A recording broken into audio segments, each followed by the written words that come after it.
नमस्कार मु आपण समस्त को स्वागत जनाऊँगी।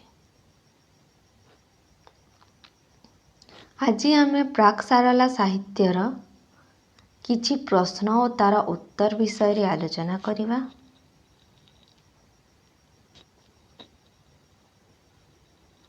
प्रश्न नंबर 1 चर्चा गीत गुड़िक क्यों मसीहारे किए नेपाल रो उद्धार करथिले? उत्तर चर्चा गीत गुड़िक 1907 मसीहारे हरप्रसाद शास्त्री नेपाल रो उद्धार करथिले। प्रश्न नंबर 2 चर्चा गीत गुड़िक बौद्ध गान और दोहा भाव में किए नामकरण करथिले? उत्तर चर्चा गीत गुड़िक बौद्ध गान और दोहा भाव में हरप्रसाद शास्त्री नामकरण करथिले।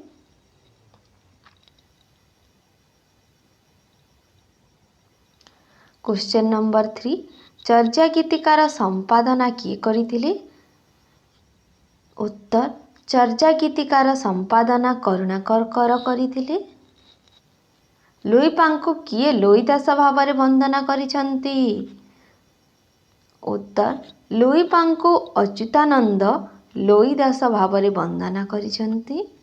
प्रश्न नंबर 5 बौद्ध गान और दोहा किए आविष्कार करथिले? उत्तर होउछि बौद्ध गान और दोहा हरप्रसाद शास्त्री आविष्कार करथिले।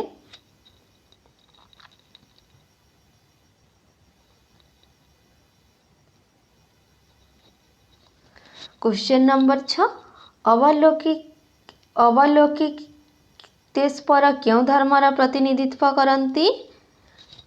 उत्तर होउछि अवलौकिक तेस्पर बौद्ध धर्मर प्रतिनिधित्व करती। चर्चा गीत गुड़िकर स्रष्टा किए? चर्चा गीत गुड़िकर स्रष्टा बौद्ध सिद्धाचार्य माने। चर्चा गीत को चर्यापद कहिबार कारण? यार उत्तर होउछि चर्चा गीत गुड़िकर चर्यापद कहिबार कारण होउछि बंगीय वैष्णव कवितार प्रभाव एथिरे पड़ी थाए। चर्चा गीतिकार रचना क्यों समय होइतिला? चर्चा गीतिकार रचना 7म शताब्दी रु 12श शताब्दी मध्य होइतिला। 10 नंबर प्रश्न चर्चा गीत गुड़िक क्यों मसीहारे बौद्ध गान और दोहा नाम प्रकाशित हैला? चर्चा गीत गुड़िक 1916 मसीहारे बौद्ध गान और दोहा नाम प्रकाशित होइतिला। 11 नंबर प्रश्न चर्चा गीतिकार भाषा को किए प्राकृत भाषा बोली करिसंती? चर्चा गीतिकार भाषा को मुनि दत्त प्राकृत भाषा बोली ग्रहण करिसंती। चर्याकारଙ୍କ द्वारा रचित गीत गुड़िक नेपाल क्यों नाम परिचित? चर्याकारଙ୍କ द्वारा रचित गीत गुड़िक नेपाल रे चाचा गीत नाम परिचित। 13 नंबर प्रश्न क्यों विदेशी गवेषक नेपाल बौद्ध भिक्षु मानक ठारू चर्चा गीत संग्रह करथिले? उत्तर डॉक्टर आर्नोल्ड बाके विदेशी गवेषक नेपाल बौद्ध भिक्षु मानक ठारू चर्चा गीत संग्रह करथिले। 14 नंबर प्रश्न चर्या शब्द क्यों अर्थ रे व्यवहृत? उत्तर हेउछि चर्या शब्द आचरण अर्थ रे व्यवहृत। 15 नंबर प्रश्न चर्या गीति गुड़िकर मूल पोथी नाम कौन थिला? उत्तर चर्या गीति गुड़िकर मूल पोथीर नाम थिला चर्याचय विनिश्चय।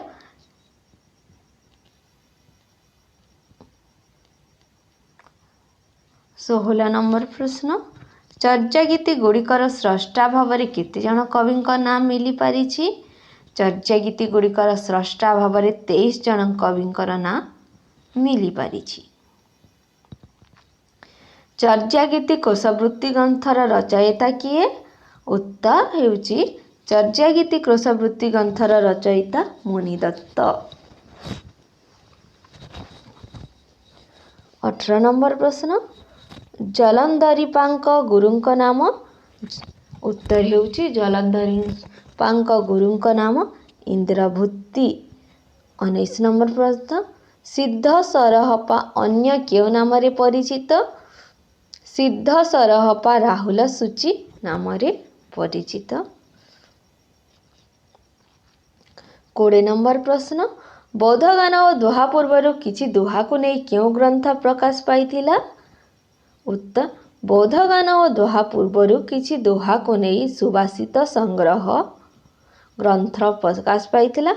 ଏଥିରେ 28ଟି ଦୋହା ରହିଛି। ସିଦ୍ଧ ଲୋଇପା ଓଡ଼ିଆନ୍ର ବୋଲି କିଏ ମତ ଦେଇଥିଲେ? ସିଦ୍ଧ ଲୋଇପା ଓଡ଼ିଆନ୍ର ବୋଲି ପାକ୍ ସମ୍ ଜୋନ୍ ଜାଙ୍ଗ୍ ରେ ଲାମା ତାରାନାଥ ମତ ଦେଇଥିଲେ। 22 ନମ୍ବର ପ୍ରଶ୍ନ, ଲୋଇପାଙ୍କ ଗୁରୁଙ୍କ ନାମ କ'ଣ? ଲୋଇପାଙ୍କ ଗୁରୁଙ୍କ ନାମ ଶବରୀପା। 23 ନମ୍ବର ପ୍ରଶ୍ନ, କା ତରୁବର ପଞ୍ଚବିଡାଲ ଚଞ୍ଚଲ ଚିଅ ପଇଠାକାଲ ଗୀତିକାଟିର କବି କିଏ? କା ତରୁବର ପଞ୍ଚବିଡାଲ ଚଞ୍ଚଲ ଚିଅ ପଇଠାକାଲ, ଏହାର କବି ହେଉଛନ୍ତି ଲୋଇପା।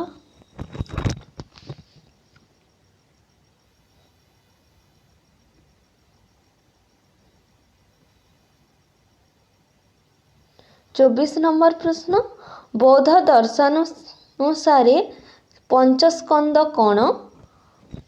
ଉତ୍ତର ହେଉଛି, ବୌଦ୍ଧ ଦର୍ଶନାନୁସାରେ ପଞ୍ଚସ୍କନ୍ଧ ହେଉଛି ରୂପ, ବେଦନା, ସଂଜ୍ଞା, ସଂସ୍କାର ଓ ବିଜ୍ଞାନ।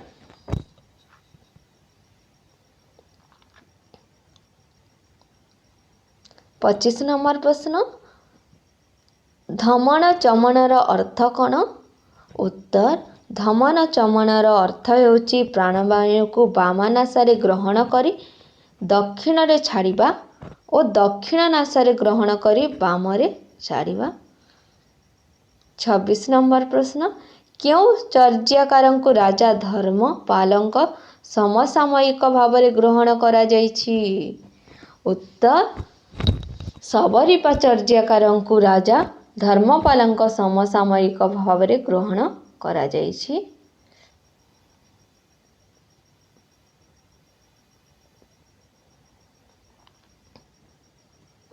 27 ନମ୍ବର ପ୍ରଶ୍ନ, ସୁନ ନୈରାମଣି କଣ୍ଠେ ଲଇଆ ମହାସୁହେ ରାତି ପୋହଇର ଚର୍ଯ୍ୟାକାର କିଏ? ଉତ୍ତର, ଶବରୀପା।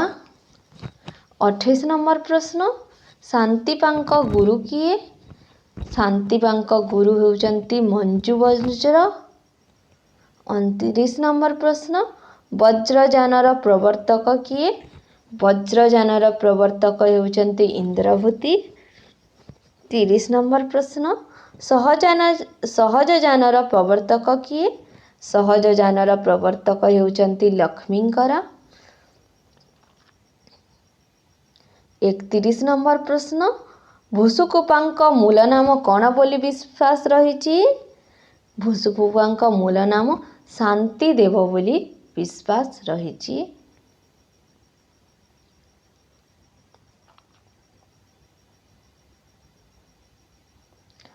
32 ନମ୍ବର ପ୍ରଶ୍ନ, ଜାତକ କଥା କେଉଁ ଧର୍ମ ସହିତ ସମ୍ପୃକ୍ତ? ଜାତକ କଥା ବୌଦ୍ଧ ଧର୍ମ ସହିତ ସମ୍ପୃକ୍ତ। 33 ନମ୍ବର ପ୍ରଶ୍ନ, କାହ୍ନୁପାଙ୍କ ଅନ୍ୟ ନାମ କ'ଣ ଥିଲା? କାହ୍ନୁପାଙ୍କ ଅନ୍ୟ ନାମ ମନ୍ତ୍ରଣାଚାର୍ଯ୍ୟ ଥିଲା। ସରହପାଦ କେଉଁ ନାମରେ ଖ୍ୟାତି ଥିଲେ?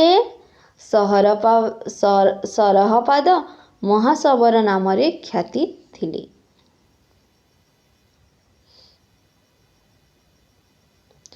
ନଗର ବାହାରେ ଡମ୍ବି ତୋହରି କୁଡ଼ିଆର ଚର୍ଯ୍ୟାକାର କିଏ? ନଗର ବାହାରେ ଡମ୍ବି ତୋହରି କୁଡ଼ିଆର ଚର୍ଯ୍ୟାକାର କାହ୍ନୁପା। ଉଦକ ଚାନ୍ଦ ଜିମା ସାଚନା ମିର୍ଜା କେଉଁ କବିଙ୍କ ରଚନା? ଉଦକ ଚାନ୍ଦ ଜିମା ସାଚନା ମିର୍ଜା ଲୋଇପାଦ କବିଙ୍କ ରଚନା। 37 ନମ୍ବର ପ୍ରଶ୍ନ, ଚର୍ଯ୍ୟା ଗୀତିକାରେ ସର୍ବାଧିକ କବିତା କେଉଁ କବିଙ୍କର ରହିଛି? ଚର୍ଯ୍ୟା ଗୀତିକାରେ ସର୍ବାଧିକ କବିତା କାହ୍ନୁପାଙ୍କ ରହିଛି 13ଟି କବିତା। ପଦ୍ମସମ୍ଭବ କିଏ? ପଦ୍ମସମ୍ଭବ ଇନ୍ଦ୍ରଭୂତିଙ୍କ ପାଳିତ ପୁତ୍ର ହେଉଛନ୍ତି ପଦ୍ମସମ୍ଭବ।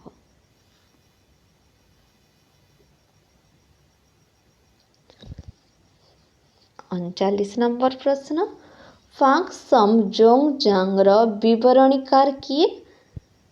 ଉତ୍ତର, ଫାଙ୍କ୍ ସମ୍ ଜୋଙ୍ଗ ଜାଙ୍ଗର ବିବରଣୀକାର ଲାମା ତାରାନାଥ। ଚର୍ଯା ଗୀତ ଗୁଡ଼ିକରେ କେଉଁ ପଦଟି ଧ୍ରୁବ ପଦ ଭାବରେ ଗୃହୀତ?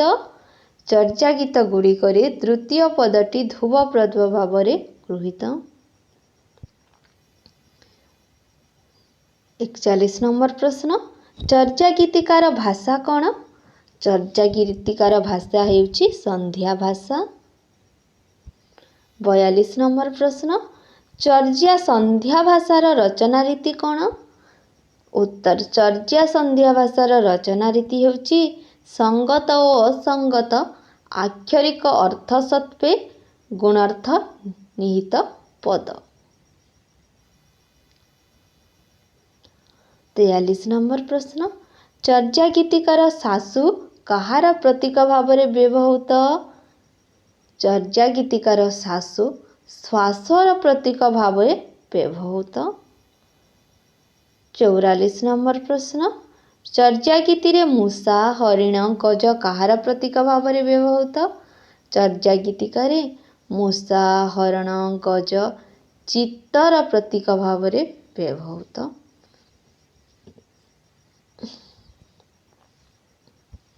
45 ନମ୍ବର ପ୍ରଶ୍ନ, ୱାନ୍ ଅଫ୍ ସନ୍ଧ୍ୟା ଭାଷାକୁ କ'ଣ କହିଛନ୍ତି? ୱାନ୍ ଅଫ୍ ସନ୍ଧ୍ୟା ଭାଷାକୁ ଭାଷା ପହିଲି କହିଛନ୍ତି। ସିଦ୍ଧ ସାହିତ୍ୟ ଗ୍ରନ୍ଥର ରଚୟିତା କିଏ? ସିଦ୍ଧ ସାହିତ୍ୟ ଗ୍ରନ୍ଥର ରଚୟିତା ଧର୍ମବୀର ଭାରତୀ। 47 ନମ୍ବର ପ୍ରଶ୍ନ, ବଜ୍ର ଗୀତିର ଭାଷା କ'ଣ? ବଜ୍ର ଗୀତିର ଭାଷା ହେଉଛି ଆବହଟ୍ଟ। 48 ନମ୍ବର ପ୍ରଶ୍ନ, ଦୋହାର ଭାଷା କ'ଣ ବୋଲି ଗବେଷକମାନେ ମତ ଦେଇଛନ୍ତି? ଦୋହାର ଭାଷା ଅପଭ୍ରଂଶ ବୋଲି ଗବେଷକମାନେ ମତ ଦେଇଛନ୍ତି। କିଏ ପ୍ରଥମେ ଗୌତମ ବୁଦ୍ଧଙ୍କ ଶିଷ୍ୟତ୍ୱ ଗ୍ରହଣ କରିଥିଲେ? ତପପଶୁ ଓ ଭଲ୍ମୀକ ପ୍ରଥମେ ଗୌତମ ବୁଦ୍ଧଙ୍କ ଶିଷ୍ୟତ୍ୱ ଗ୍ରହଣ କରିଥିଲେ। 50 ନମ୍ବର ପ୍ରଶ୍ନ, କଳିଙ୍ଗରେ ବୁଦ୍ଧଙ୍କର କେଉଁ ଅଂଶ ପୂଜା ହେଉଥିବାର ବିଶ୍ୱାସ ରହିଛି? କଳିଙ୍ଗରେ ବୁଦ୍ଧଙ୍କର ବାମକଲ ଦାନ୍ତ ଅଂଶ ପୂଜା ହେଉଥିବାର ବିଶ୍ୱାସ ରହିଛି। 51 ନମ୍ବର ପ୍ରଶ୍ନ, ମାଧ୍ୟମିକ ଶୂନ୍ୟବାଦର ପ୍ରବର୍ତ୍ତକ କିଏ? ଉତ୍ତର, ମାଧ୍ୟମିକ ଶୂନ୍ୟବାଦର ପ୍ରବର୍ତ୍ତକ ହେଉଛନ୍ତି ନାଗାର୍ଜୁନ। 52 ନମ୍ବର ପ୍ରଶ୍ନ, ଅଶ୍ୱଘୋଷ କେଉଁ ସମୟର? ଅଶ୍ୱଘୋଷ ପ୍ରଥମ ଶତାବ୍ଦୀ ସମୟର। 53 ନମ୍ବର ପ୍ରଶ୍ନ, ପ୍ରମାଣ ସମୁଚ୍ଚୟ ଗ୍ରନ୍ଥ କିଏ ରଚନା କରିଥିଲେ? ପ୍ରମାଣ ସମୁଚ୍ଚୟ ଗ୍ରନ୍ଥ ଦିଗ୍ନାଗ ରଚନା କରିଥିଲେ। 54 ନମ୍ବର ପ୍ରଶ୍ନ, ଜଗନ୍ନାଥଙ୍କୁ ବୌଦ୍ଧ ରୂପରେ ପ୍ରଥମେ କିଏ ପ୍ରାର୍ଥନା କରିଥିଲେ? ଜଗନ୍ନାଥଙ୍କୁ ବୌଦ୍ଧ ରୂପରେ ପ୍ରଥମେ ଇନ୍ଦ୍ରଭୂତି ପ୍ରାର୍ଥନା କରିଥିଲେ। 55 ନମ୍ବର ପ୍ରଶ୍ନ, ପଣିପତ୍ୟମ୍ ଜଗନ୍ନାଥମ୍ ସର୍ବଜନୀନମ୍ ବରାର୍ଚିତମ୍ ପଦଟିର ସ୍ରଷ୍ଟା କିଏ? ପଣିପତ୍ୟମ୍ ଜଗନ୍ନାଥ ସର୍ବଜନମ୍ ବରାର୍ଚିତ ପଦଟିର ସ୍ରଷ୍ଟା ଇନ୍ଦ୍ରଭୂତି। ନାଲନ୍ଦା ବିଶ୍ୱବିଦ୍ୟାଳୟରେ କୁଲପତି ଥିବା ଡିଙ୍ଗନାକ୍ସ ଓଡ଼ିଶାର କେଉଁ ସ୍ଥାନରେ ସାଧନାରତ ଥିଲେ? ଉତ୍ତର, ନାଲନ୍ଦା ବିଶ୍ୱବିଦ୍ୟାଳୟରେ କୁଲପତି ଥିବା ଡିଙ୍ଗନାକ୍ସ ଓଡ଼ିଶାର ପୁରୀ ଜିଲ୍ଲାର ଡେଲାଙ୍ଗ ନିକଟସ୍ଥ ଭୋରଶୈଳ ବିହାରଠାରେ ସାଧନାରତ ଥିଲେ।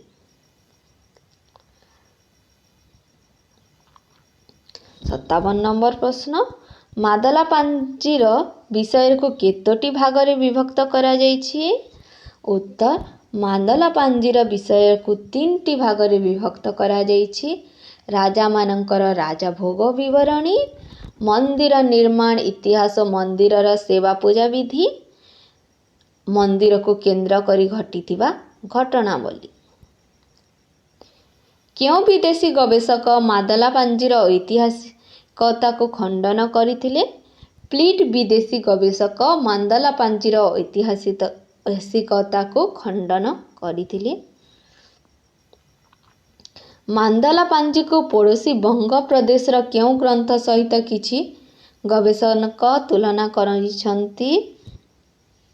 ମାଦଲା ପାଞ୍ଜିକୁ ପଡ଼ୋଶୀ ବଙ୍ଗ ପ୍ରଦେଶର କୁଲଜୀ ଗ୍ରନ୍ଥମାଲା ଗ୍ରନ୍ଥ ସହିତ କିଛି ଗବେଷକ ତୁଳନା କରିଛନ୍ତି। 60 ନମ୍ବର ପ୍ରଶ୍ନ, କେଉଁମାନେ ମାଦଲା ପାଞ୍ଜି ରଚନା କରିଥାନ୍ତି? ଦେଉଲକରଣ ଓ ଚଢ଼ାଉକରଣ ମାନେ ମାଦଲା ପାଞ୍ଜି ରଚନା କରିଥାନ୍ତି। 61 ନମ୍ବର ପ୍ରଶ୍ନ, ମାଦଲା ପାଞ୍ଜି ସମ୍ପର୍କରେ କେଉଁ ଓଡ଼ିଆ ଗବେଷକ ପ୍ରଥମେ ଚର୍ଚ୍ଚା କରିଥିଲେ? ଉତ୍ତର, ମାଦଲା ପାଞ୍ଜି ସମ୍ପର୍କରେ ଜଗବନ୍ଧୁ ସିଂ ଓଡ଼ିଆ ଗବେଷକ ପ୍ରଥମେ ଚର୍ଚ୍ଚା କରିଥିଲେ।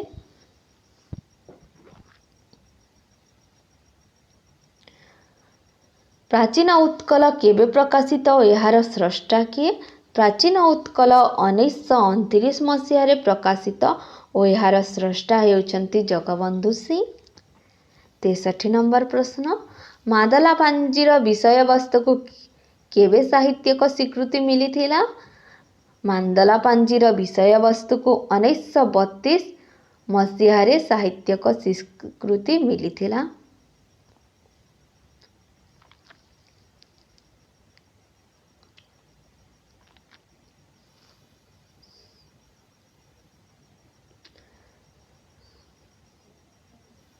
ଚଉଷଠି ନମ୍ବର ପ୍ରଶ୍ନ, କିଏ ପ୍ରଥମେ ମାଦଲା ପାଞ୍ଜିର କିୟଦଂଶ ସଂକଳନ କରିଥିଲେ? ଆର୍ତ୍ତବଲ୍ଲଭ ମହାନ୍ତି 1940ରେ ମାଦଲା ପାଞ୍ଜିର କିୟଦଂଶ ସଂକଳନ କରିଥିଲେ। 65 ନମ୍ବର ପ୍ରଶ୍ନ, ଐତିହାସିକ ହରେକୃଷ୍ଣ ମହତାବ ମାଦଲା ପାଞ୍ଜିର ଲେଖା କେବେ ଆରମ୍ଭ ହୋଇଥିଲା ବୋଲି କହିଛନ୍ତି? ଐତିହାସିକ ହରେକୃଷ୍ଣ ମହତାବ ମାଦଲା ପାଞ୍ଜିର ଲେଖା ରାମଚନ୍ଦ୍ର ଦେବଙ୍କ ସମୟରୁ ଆରମ୍ଭ ହୋଇଥିଲା ବୋଲି କହିଛନ୍ତି।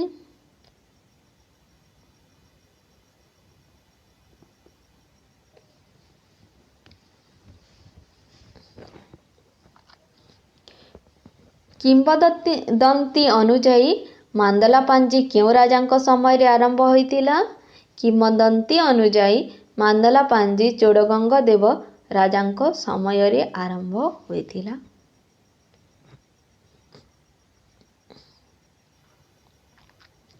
କେଉଁ ବିଦେଶୀ ଗବେଷକ ମାଦଲା ପାଞ୍ଜି ସମ୍ପର୍କରେ ପ୍ରଥମେ ଆଲୋଚନା କରିଥିଲେ? ଷ୍ଟାର୍ଲିଂ ସାହେବ ବିଦେଶୀ ଗବେଷକ ପ୍ରଥମେ ମାଦଲା ପାଞ୍ଜି ସମ୍ପର୍କରେ ଆଲୋଚନା କରିଥିଲେ। ମର୍ଦ୍ଦଲାକାରରେ ବନ୍ଧା ହୋଇଥିବାରୁ ଏହା ମାଦଲା ପାଞ୍ଜି ବୋଲି କିଏ କହିଥିଲେ? ମର୍ଦ୍ଦଲାକାରରେ ବନ୍ଧା ହୋଇଥିବାରୁ ଏହା ମାଦଲା ପାଞ୍ଜି ବୋଲି ଜଗବନ୍ଧୁ ସିଂ କହିଥିଲେ। ମାଦଲା ପାଞ୍ଜି ପାଇଁ କିଏ ତଥ୍ୟ ସଂଗ୍ରହ କରନ୍ତି? କୋଠକରଣ ମାଦଲା ପାଞ୍ଜି ପାଇଁ ତଥ୍ୟ ସଂଗ୍ରହ କରନ୍ତି। 70 ନମ୍ବର ପ୍ରଶ୍ନ, ମାଦଲା ପାଞ୍ଜିର କେତୋଟି ନକଲ ପ୍ରସ୍ତୁତ ହୋଇଥିବାର ଜଣାଯାଏ? ମାଦଲା ପାଞ୍ଜିର 3ଟି ନକଲ ପ୍ରସ୍ତୁତ ହୋଇଥିବାର ଜଣାଯାଏ। 71 ନମ୍ବର ପ୍ରଶ୍ନ, ଜଗନ୍ନାଥ ମନ୍ଦିରର ଦୈନନ୍ଦିନ ନୀତି କେଉଁ ବିଭାଗରେ ଲିପିବଦ୍ଧ ହୋଇଥିଲା? ଜଗନ୍ନାଥ ମନ୍ଦିରର ଦୈନନ୍ଦିନ ନୀତି କମାରଙ୍ଗୀ ବିଭାଗରେ ଲିପିବଦ୍ଧ ହୋଇଥିଲା। ମାଦଲା ପାଞ୍ଜିକୁ ଆସାମୀ ସାହିତ୍ୟରେ କାହା ସହିତ ତୁଳନା କରାଯାଇଛି?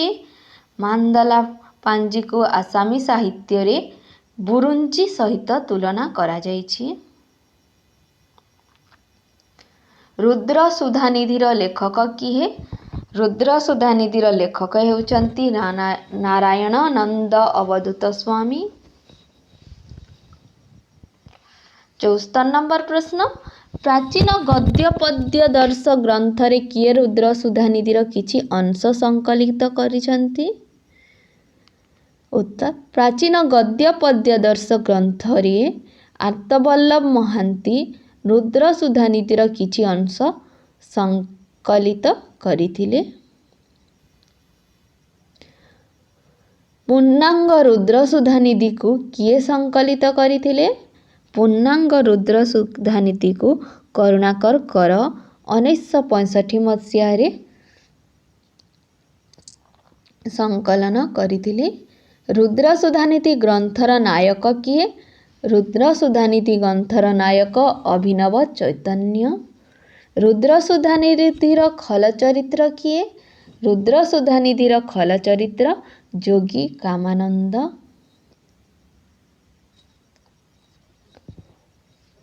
78 ନମ୍ବର ପ୍ରଶ୍ନ, ରୁଦ୍ର ସୁଧାନିଧିରେ କେଉଁ ଧର୍ମର କଥା କୁହାଯାଇଛି? ରୁଦ୍ର ସୁଧାନିଧିରେ ଶୈବ ଧର୍ମର କଥା କୁହାଯାଇଛି। ରୁଦ୍ର ସୁଧାନିଧି ଗ୍ରନ୍ଥର ରଚନା ନିୟମ କ'ଣ? ରୁଦ୍ର ସୁଧାନିଧି ଗ୍ରନ୍ଥର ରଚନା ନିୟମ 50 ବର୍ଣ୍ଣଭେଦ। 80 ନମ୍ବର ପ୍ରଶ୍ନ, ସହସ୍ର ସହସ୍ର ଚନ୍ଦ୍ର, ସହସ୍ର ସହସ୍ର ସୂର୍ଯ୍ୟ, ସହସ୍ର ସହସ୍ର ବିଜୁଳି, ସହସ୍ର ସହସ୍ର ଅଗ୍ନି, ସହସ୍ର ସହସ୍ର ମାଣିକର ଜ୍ୟୋତି, ଏହା କେଉଁ ଗ୍ରନ୍ଥରେ ବର୍ଣ୍ଣିତ? ଏହା ରୁଦ୍ର ସୁଧାନିଧି ଗ୍ରନ୍ଥରେ ବର୍ଣ୍ଣିତ। ରୁଦ୍ର ସୁଧାନିଧିର ଲେଖାକୁ କିଏ ପ୍ରଥମେ ପଦ୍ୟାତ୍ମକ ଗଦ୍ୟ କାବ୍ୟ ବୋଲି କହିଥିଲେ? ରୁଦ୍ର ସୁଧାନିଧିର ଲେଖାକୁ କରୁଣାକର କର ପ୍ରଥମେ ପଦ୍ୟାତ୍ମକ ଗଦ୍ୟ ବା ଗଦ୍ୟ କାବ୍ୟ ବୋଲି କହିଥିଲେ।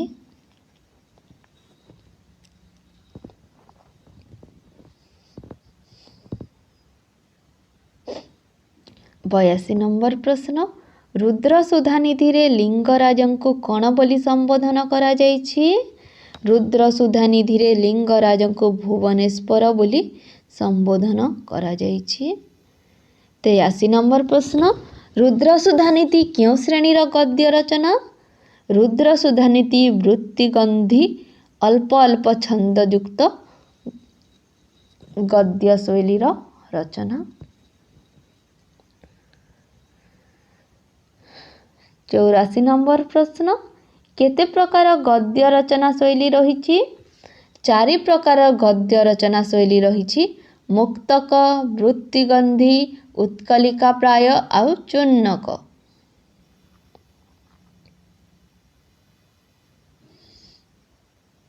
କିଏ ପ୍ରଥମେ ସୋମନାଥ ବ୍ରତ କଥାର କିୟଦଂଶ ଲୋକଲୋଚନକୁ ଆଣିଥିଲେ?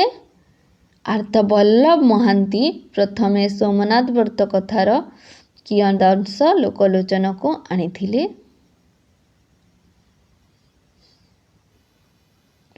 ସମ୍ପୂର୍ଣ୍ଣ ସୋମନାଥ ବ୍ରତ କଥାକୁ କିଏ ସମ୍ପାଦନା କରିଥିଲେ? ସମ୍ପୂର୍ଣ୍ଣ ସୋମନାଥ ବ୍ରତ କଥାକୁ ଜାନକୀ ବଲ୍ଲଭ ମହାନ୍ତି 1968ରେ ସମ୍ପାଦନ କରିଥିଲେ।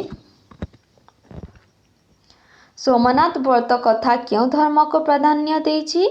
ସୋମନାଥ ବ୍ରତ କଥା ଶୈବ ଧର୍ମକୁ ପ୍ରାଧାନ୍ୟ ଦେଇଛି।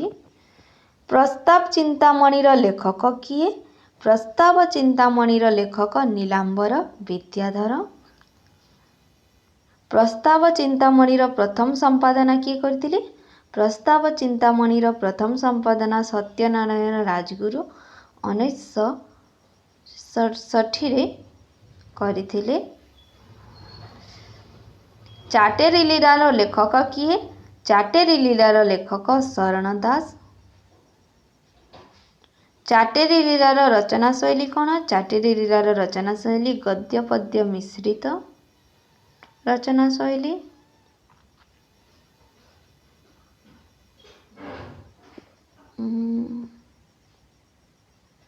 ଚାଟେରୀ ଲୀଳାର ପ୍ରଥମ ସମ୍ପାଦନା କିଏ କରିଥିଲେ? ଚାଟେରୀ ଲୀଳାର ପ୍ରଥମ ସମ୍ପାଦନା ଆଶୁତୋଷ ପଟ୍ଟନାୟକ 1975ରେ କରିଥିଲେ। ଯେହ୍ନେକ ପକ ନହଇନିରେ ଯେହ୍ନେକ ମନ ପବନ ଥିରେ କେଉଁ ଗ୍ରନ୍ଥରୁ ଆସିଛି? ଯେହ୍ନେକ ପକ ନହଇନିରେ ଯେହ୍ନେକ ମନ ପବନ ଥିରେ ଶିଶୁବେଦ ଗ୍ରନ୍ଥରୁ ଆସିଛି। 94 ନମ୍ବର ପ୍ରଶ୍ନ, ଶିଶୁବେଦରେ କେଉଁ ଧର୍ମର କଥା କୁହାଯାଇଛି? ଶିଶୁବେଦରେ ନାଥ ଧର୍ମର କଥା କୁହାଯାଇଛି। ନାଥ ଧର୍ମ କେଉଁ ସାଧନା ଉପରେ ପ୍ରତିଷ୍ଠିତ? ନାଥ ଧର୍ମ ହଠଯୋଗ ଓ କାୟା ସାଧନା ଉପରେ ପ୍ରତିଷ୍ଠିତ। ଯୋଗ को प्राधान्य देइथिबा नाथ धर्मर प्रथम ग्रंथ जोग को प्राधान्य देइथिबा नाथ धर्मर प्रथम ग्रंथ हेउची शिशुवेद। शिशुवेद रचना काल केबे बोली मने करा जाए? शिशुवेदर रचना काल 1300 शताब्दी बोली मने करा जाए। शिशुवेदरे केतोटी श्लोक रहिछि? शिशुवेदरे 25टी श्लोक रहिछि। ଦୋଲଗୋବିନ୍ଦ ଶାସ୍ତ୍ରୀଙ୍କ ମତରେ ଶିଶୁ ଶବ୍ଦ କେଉଁଠୁ ଆସିଛି? ଦୋଲଗୋବିନ୍ଦ ଶାସ୍ତ୍ରୀଙ୍କ ମତରେ ଶିଶୁ ଶବ୍ଦ ସୁଷୁମ୍ନାଠୁ ଆସିଛି। 100 ନମ୍ବର ପ୍ରଶ୍ନ, ଶିଶୁବେଦ କେଉଁ ନାଥ ଯୋଗୀଙ୍କ ନାମରେ ପ୍ରଚଳିତ? ଶିଶୁବେଦ ଗୋରଖନାଥ ନାଥ ଯୋଗୀଙ୍କ ନାମରେ ପ୍ରଚଳିତ।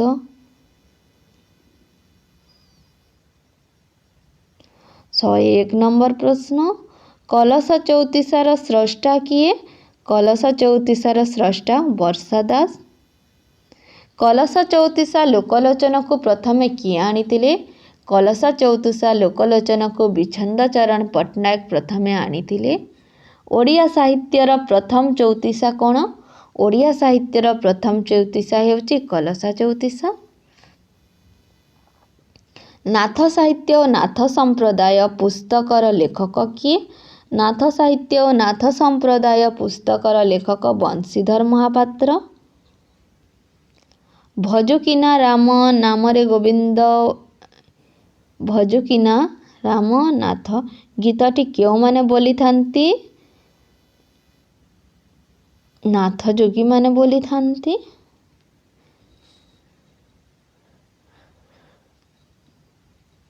ରୁଦ୍ର ସୁଧାନିଧି ଗ୍ରନ୍ଥରେ ଅଭିନବ ଚୈତନ୍ୟ କେତୋଟି ବର୍ଣ୍ଣରେ ଶିବସ୍ତୁତି କରିଛି? ରୁଦ୍ର ସୁଧାନିଧି ଗ୍ରନ୍ଥରେ ଅଭିନବ ଚୈତନ୍ୟ 50ଟି ବର୍ଣ୍ଣରେ ଶିବସ୍ତୁତି କରିଛି। ଝୁଲି ହୋଇ ଝିଙ୍କି ହୋଇ ପଡ଼ିଛି ତୁଲାଇ ଝିଅ କି ନାତୁଣୀ ପ୍ରାୟ ଦିଶିବୁ ଗୋ ତୁହି। ଏହା କେଉଁ ଗ୍ରନ୍ଥର ଅଂଶବିଶେଷ? ଏହା କଳସ ଚଉତିଶାର ଅଂଶବିଶେଷ। କଳସ ଚଉତିଶା କେଉଁ ଧର୍ମ ଆଧାରିତ ରଚନା? କଳସ ଚଉତିଶା ଶୈବ ଧର୍ମ ଆଧାରିତ ରଚନା। ପରାକୃତ ଭାଷା ହଂସୁଥାଏ ଉକ୍ତିଟି କେଉଁ ଗ୍ରନ୍ଥରୁ ଆସିତ? ଉତ୍ତର ହେଉଛି ପରାକୃତ ଭାଷା ହଂସୁଥାଏ ଗ୍ରନ୍ଥଟି ରୁଦ୍ର ସୁଧାନିଧି ଗ୍ରନ୍ଥରୁ ଆନିତ।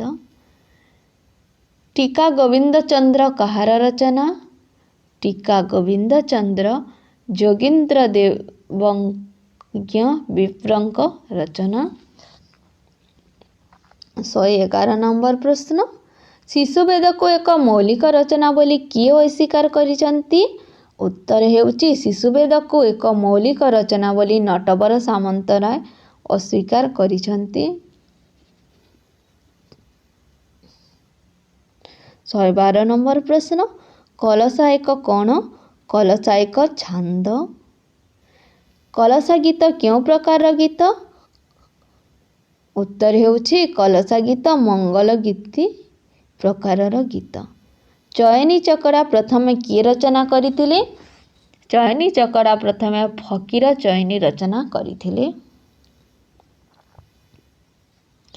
ମାନ୍ଦାଲା ପାଞ୍ଜିରେ କେଉଁ ରାଜାଙ୍କ ଠାରୁ ବନ୍ଦନା ରହିଛି? ମାନ୍ଦାଲା ପାଞ୍ଜିରେ ଯୟାତି କେଶରୀ ରାଜାଙ୍କ ଠାରୁ ବନ୍ଦନା ରହିଛି। ମତ୍ସ୍ୟେନ୍ଦ୍ରନାଥ ଓ ଗୋରଖନାଥଙ୍କ କଥୋପକଥନ ଭଙ୍ଗୀରେ ନାଥ ଗ୍ରନ୍ଥ ରଚିତ।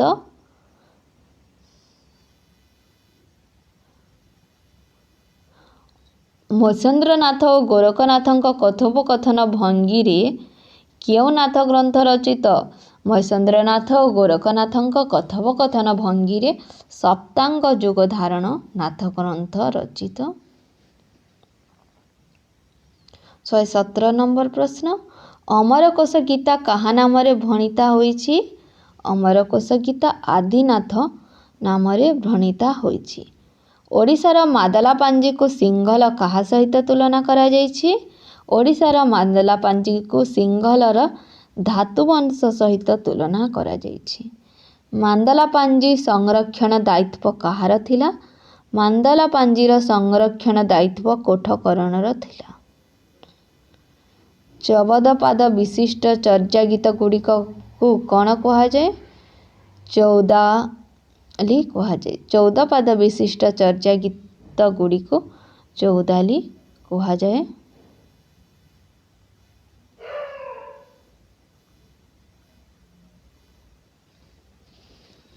ନମସ୍କାର। ଯଦି ଭିଡ଼ିଓଟି ଆପଣମାନଙ୍କୁ ଭଲ ଲାଗିଥାଏ ତାହେଲେ ଚ୍ୟାନେଲଟିକୁ ସବସ୍କ୍ରାଇବ୍ ଏବଂ ଭିଡ଼ିଓଟିକୁ ଲାଇକ୍ କରିବାକୁ ଭୁଲିବେ ନାହିଁ।